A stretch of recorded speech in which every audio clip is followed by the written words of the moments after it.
तो आइए सबसे पहले फार्मूला हम लोग देखते हैं। बहुपद, बहुपद आप लोगों ने पढ़ा होगा, तो द्विघात बहुपद का फार्मूला होता है, उसका पहले मानक रूप हम लोग समझेंगे। द्विघात बहुपद का क्या मानक रूप, ए बी एक्स प्लस सी के फॉर्म में होता है, वो द्विघात बहुपद का मानक रूप होता है। आइए आप समझते हैं। अल्फा बीटा हम लोग शून्यक निकालते थे तो निकलता था x का वैल्यू जो ही अल्फा बीटा होता है, तो अल्फा प्लस बीटा बराबर होता है फार्मूला माइनस बी बटा ए, और अल्फा इंटू बीटा बराबर होता है सी बटा ए। द्विघात बहुपद का फार्मूला होता है A square minus alpha plus beta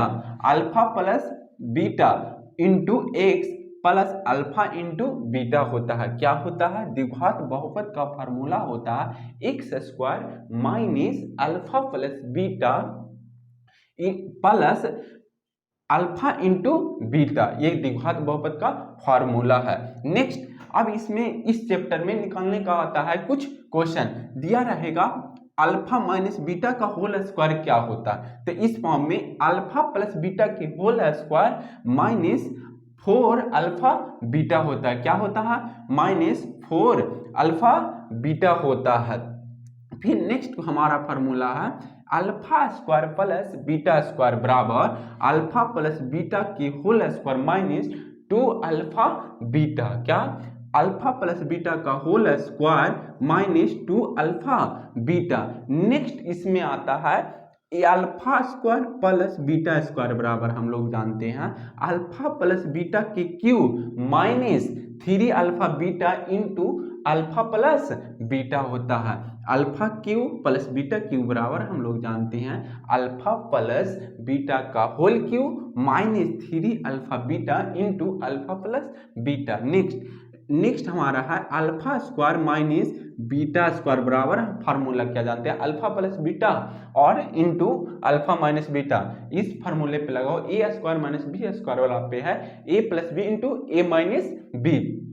अब नेक्स्ट आते हैं त्रिघात बहुपद। क्या बहुपद, त्रिघात बहुपद। त्रिघात बहुपद में x cube minus alpha plus beta plus gamma into X square plus alpha beta plus beta gamma plus gamma alpha into X minus alpha beta gamma, ये त्रिघात बहुपद का फार्मूला है। किसका फार्मूला है, त्रिघात बहुपद का।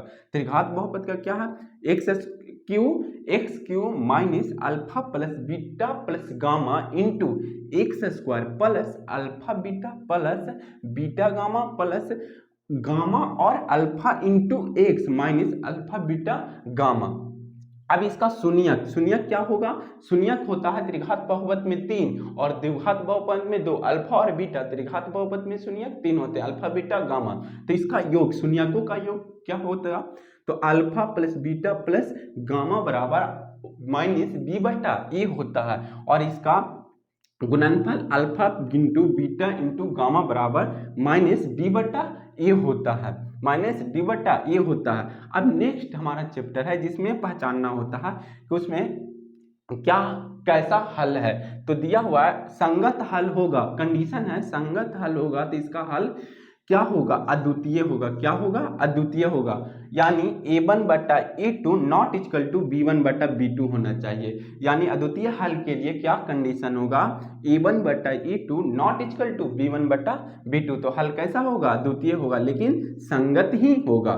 फिर अनंत हल के लिए, एक से अनेक हल के लिए क्या शर्तें हैं, तो अनेक हल के लिए a1 बटा a2 b1 बराबर b1 बटा b2 बराबर c1 बटा c2 होगा, तो उसका हल कैसा होगा, अनेक हल होगा, यानी अनंत हल हो सकते हैं, अनंत हल होंगे लेकिन वह क्या कैसा होगा, संगत ही होगा। नेक्स्ट हमारा है अगर असंगत हो तो उसका क्या कंडीशन है, तो a1 बटा a2 बराबर होगा b1 बटा b2 not equal to c1 बटा c2, तो उसका कोई हल नहीं होगा, वो असंगत होगा। उसका कंडीशन इस तरह होगा, a1 बटा a2 बराबर b1 बटा b2 not equal to c1 बटा c2। ये द्विघात बहुपद एंड त्रिघात बहुपद हम लोग समझ गए अच्छी तरह से। आइए अब समीकरण में द्विघात समीकरण को फार्मूला से हम निकालते हैं, जिसको मूल भी बोलते हैं, x बराबर। तो द्विघात समीकरण मूल बराबर फार्मूला हम लोग जानते हैं minus B plus minus root under B square minus 4ac बटा 2a होता है। यानी द्विघात समीकरण बराबर फार्मूला होता है क्या, minus B plus minus root under B square minus 4ac बटा 2a होता है।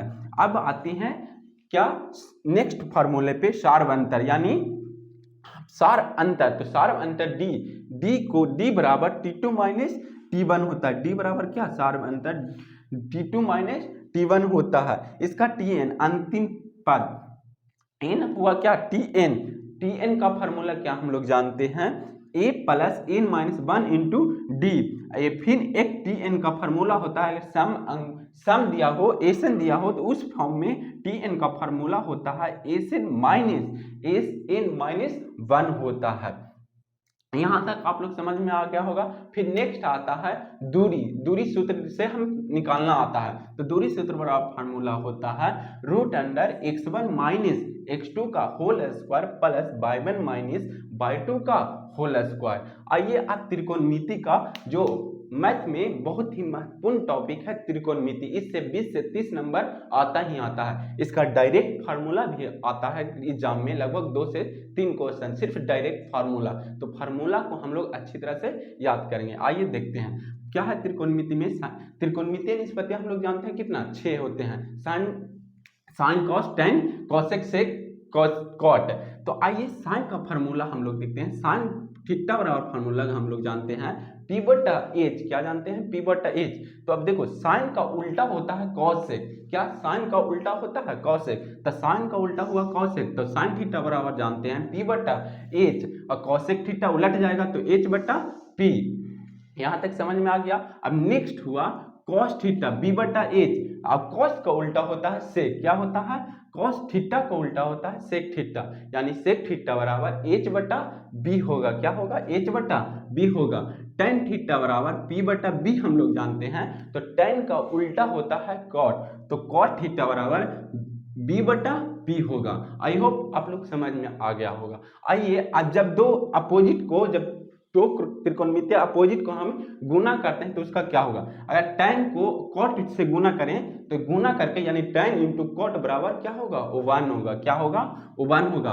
अब एक फार्मूला ये है कि tan थीटा बराबर क्या होगा, तो sin थीटा बटा cos थीटा tan थीटा कहलाता है। cot थीटा cos थीटा बराबर क्या हम लोग जानते हैं, cos थीटा बटा sin थीटा, cos थीटा बटा sin थीटा हम लोग जानते हैं क्या, cot थीटा। क्या जानते हैं, cot थीटा। अब देखिए जब दो अपोजिट त्रिकोणमितीय निष्पत्तियों को गुना करते हैं तो उसका मान क्या आता है, 1 आता है। जैसे में sin हुआ और cosec को गुना करेंगे तो इसका मान कितना आएगा, 1 के बराबर आएगा। यानी sin theta into cos theta बराबर हम लोग जानते हैं 1। यहाँ से हम लोग बोल सकते हैं कि sin थीटा का मान कितना होगा, 1 बटा cos थीटा, cosec थीटा कितना, 1 बटा cosec थीटा। तो इसी प्रकार हम लोग समझेंगे फार्मूला को, सिर्फ एक फार्मूला हम लोग समझ जाएंगे तो इससे 2 फार्मूला निकलेगा। जैसे में sin theta into cos theta बराबर हम लोग जानते हैं क्या, 1 होता है। तो यहाँ से बोल सकते हैं कि sin थीटा बराबर 1 बटा कॉसेक थीटा, कॉसेक थीटा बराबर 1 बटा sin थीटा। यहाँ तक समझ में आया। आइए नेक्स्ट में tan theta into cot theta बराबर हम लोग क्या जानते हैं, 1 जानते हैं। तो यहाँ से बोलेंगे कॉट थीटा बराबर 1 बटा tan थीटा, और tan थीटा बराबर 1 बटा कॉट थीटा। नेक्स्ट हमारा है sign square theta plus cos square theta बराबर 1 होता है। तो यहाँ से बोल सकते हैं कि साइन स्क्वायर थीटा बराबर क्या होगा, 1 माइनस कॉस स्क्वायर थीटा। फिर यहाँ से जब कॉस के रूप में हो तो यहाँ से साइन थीटा बराबर हम बोलेंगे क्या, 1 minus cos square theta.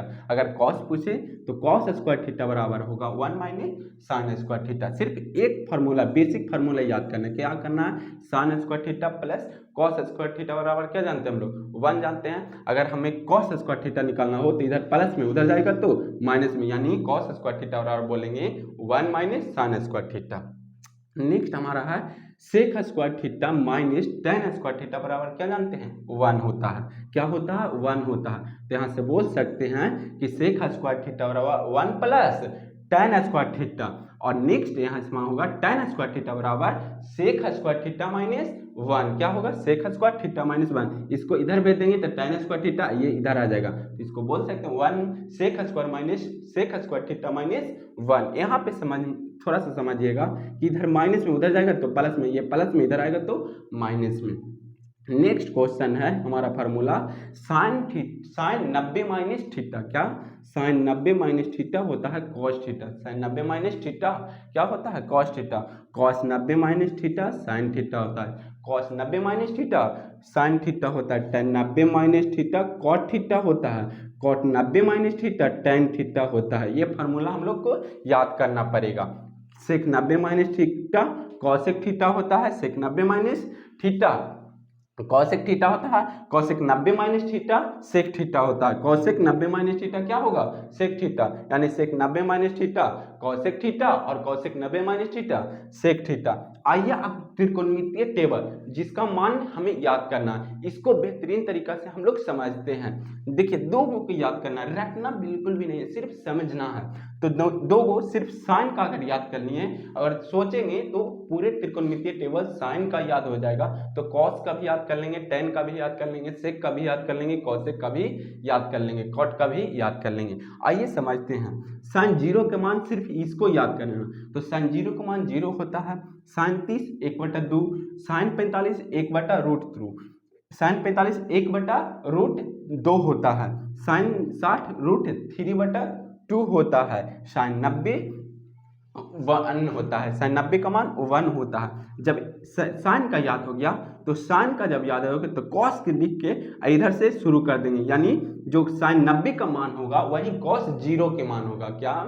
Sine 90 का मान होगा जो कॉस 0 के मान होगा, और जो साइन 30 का मान होगा वो कॉस 60 का मान होगा। साइन 30 का मान वो कॉस साइन 60 का मान कॉस 30 के मान के बराबर होगा, यानी कॉस साइन 0 का मान 0 होता है। साइन 30 1/2, साइन 45 1/√2 होता है। साइन 60 √3/2 होता है। साइन 90 1 होता है। कॉस 0 के डिग्री का वैल्यू होता है 1।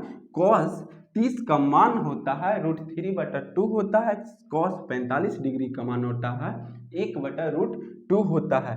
कॉस 60 का होता है 1/2 होता है, यानी कॉस 60 डिग्री का वैल्यू 1/2 होता है। कॉस 90 0 होता है। अब देखिए यहाँ पे tan का कैसे निकालें। मानो कि tan 30 हो, tan 60 हो, tan 45 निकालना हो, तो साइन अगर cos का मान याद रहेगा तो tan का वैल्यू आसानी से निकाल लेंगे। जैसे सपोर्टेड मानते हैं tan 30, तो tan का फार्मूला हमने बताया क्या? साइन थीटा बटा कॉस थीटा, साइन थीटा बटा कॉस थीटा।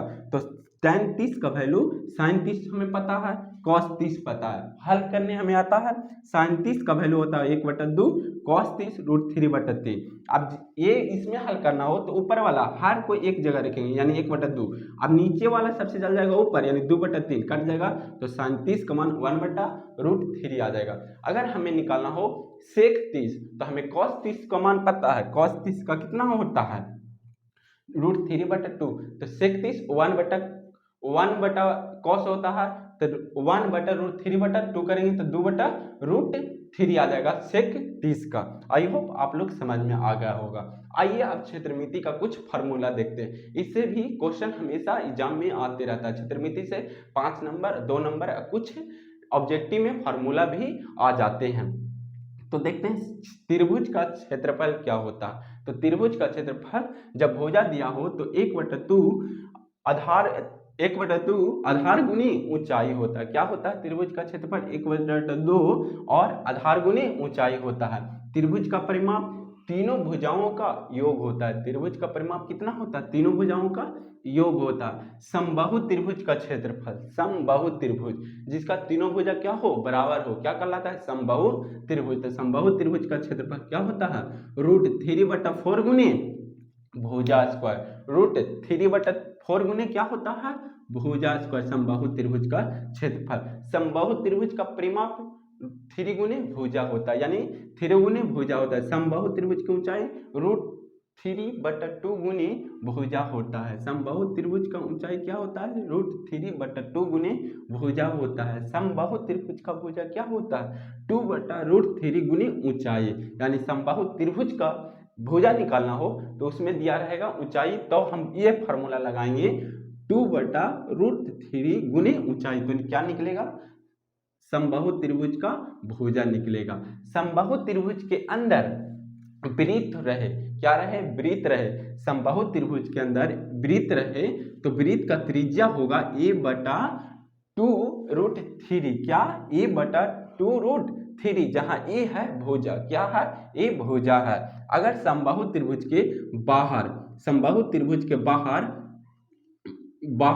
वृत्त हो, बाहर वृत्त हो, क्या हो, वृत्त हो, तो वृत्त का त्रिज्या a/√3 होगा, क्या होगा, a/√3 होगा। आइए नेक्स्ट फार्मूला, आयत का क्षेत्रफल होता है लंबाई गुने चौड़ाई। आयत का क्षेत्रफल क्या होता है, लंबाई गुने चौड़ाई। आयत का परिमाप 2 × l+b होता है। आयत का विकर्ण √l² + b² होता है।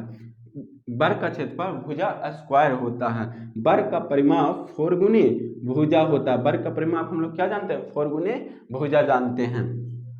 वर्ग का क्षेत्रफल भुजा स्क्वायर, वर्ग का विकर्ण √2 गुने भुजा होता है। समानांतर चतुर्भुज का क्षेत्रफल b गुने h, आधार गुने ऊंचाई जानते हैं हम लोग। समानांतर चतुर्भुज का क्षेत्रफल क्या होता है, आधार गुने ऊंचाई। समानांतर चतुर्भुज का परिमाप 2 × l+b होता है। समानांतर चतुर्भुज, सम चतुर्भुज, समानांतर हो गया। अब सम चतुर्भुज का क्षेत्रफल जानते हैं 1/2 गुने पहली विकर्ण गुने दूसरी विकर्ण, यानी d1 गुने d2, यानी सम चतुर्भुज का क्षेत्रफल 1/2 गुने d1 गुने d2।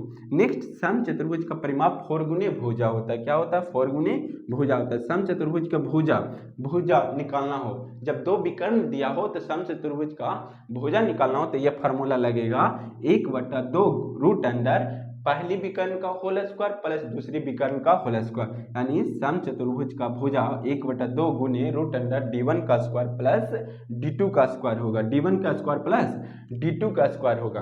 अब सम चतुर्भुज की ऊंचाई निकालना हो, जब विकर्ण दिया हुआ हो तो क्या होगा, d1 गुने d2, सम चतुर्भुज की ऊंचाई पहला विकर्ण गुने दूसरा विकर्ण बटा √, पहला विकर्ण का होल स्क्वायर प्लस दूसरा विकर्ण का होल स्क्वायर होगा। यानी सम चतुर्भुज का क्षेत्रफल d1 गुने d2 बटा √d1 का स्क्वायर प्लस d2 के स्क्वायर। आइए अब समलंब चतुर्भुज का क्षेत्रफल क्या होता है। समलंब चतुर्भुज का क्षेत्रफल हम लोग जानते हैं 1/2 गुने 1/2 a+b, यानी समलंब भुजाओं का, संगत भुजाओं का योग गुने ऊंचाई होता है। 1/2 a+b × h, यानी ऊंचाई। वृत्त का व्यास 2r होता है। वृत्त का व्यास हम लोग क्या जानते हैं, 2r जानते हैं। वृत्त की परिधि 2πr होता है। वृत्त की परिधि 2πr होता है। वृत्त का क्षेत्रफल जानते हैं πr²। वृत्त का क्षेत्रफल πr² होता है। वृत्त का वलय का क्षेत्रफल, वलय का क्षेत्रफल π × बड़की r माइनस छोटकी r, वलय का क्षेत्रफल π × बड़की r माइनस छोटकी r।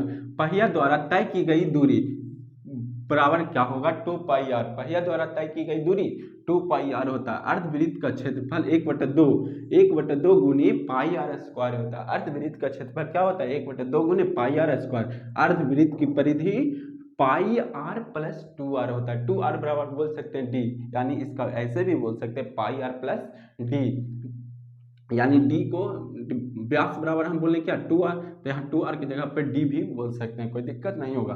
अब त्रिज्यखंड का क्षेत्रफल हम लोग जानते हैं θ/360 गुने πr²। त्रिज्यखंड का क्षेत्रफल क्या होता है, θ/360 गुने πr²। त्रिज्यखंड की चाप की लंबाई क्या होता है, θ/360 गुने 2πr। त्रिज्यखंड का चाप की लंबाई θ/360 गुने 2πr। घन का आयतन हम लोग जानते हैं भुजा क्यू। घन का विकर्ण √3 गुने भुजा होता है। घन का पृष्ठीय क्षेत्रफल 4 गुने भुजा स्क्वायर होता है। घन का संपूर्ण पृष्ठीय क्षेत्रफल 6 गुने भुजा स्क्वायर होता है। आई होप आप लोग को समझ में आया गया होगा, तो वीडियो को लाइक शेयर सब्सक्राइब जरूर कीजिएगा। Thank you, all the best. ऐसा ये टोटल फार्मूला आप लोग को अगर याद हो जाएगा तो एग्जाम में, अगर मैथ अब तक एको गुनी नहीं पढ़े होंगे तो इस फार्मूला से डायरेक्ट अगर पूरा अच्छी तरह से याद हो जाएगा तो 20 से 30 नंबर अच्छी तरह से आप ले आइएगा। मैथ अभी तक ना पढ़े हैं तभी भी, जो पढ़े उनका रिवीजन हो जाएगा। Thank you.